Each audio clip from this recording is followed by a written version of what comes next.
Hey everyone, welcome back to the channel. Today, we're tackling something super practical. How to transfer Tether, USDT, from your Arculus wallet to Robinhood in 2025. With crypto evolving fast, this process is getting even more seamless, but it's still crucial to get it right to avoid any hiccups. Whether you're building your investment portfolio or just moving funds around, this guide will have you sorted in no time. Let's dive in. First things first, make sure you have both the Arculus Wallet app and a Robinhood account set up. In 2025, Arculus has integrated advanced security features, so start by opening the app on your device and logging in with your biometric or PIN authentication. Once you're in, navigate to your wallet dashboard and select Tether, USDT, from your list of assets. It's usually right there in the main menu for easy access. Next, head over to your Robinhood app or website. Log in, go to your crypto section, and find your wallet address for USDT. Robinhood might have updated interfaces by 2025, so look for a deposit or receive option.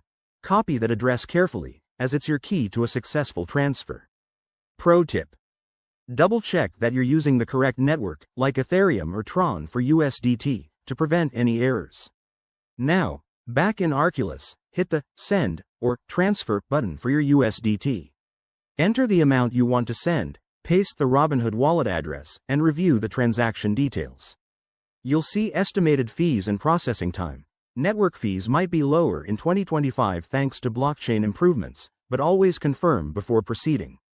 Hit Confirm, and you'll get a final verification prompt for security. Once the transaction is initiated, sit tight. It could take a few minutes to a couple of hours, depending on the network congestion. Keep an eye on your Arculus transaction history for updates. When it arrives in Robinhood, check your balance to ensure everything's good. And there you have it. That's how you transfer Tether from Arculus to Robinhood in 2025. Remember, always stay safe in the crypto world by using hardware wallets and verifying addresses. If you found this helpful, smash that like button, subscribe for more guides, and drop a comment below if you have questions. Thanks for watching, and I'll see you in the next video.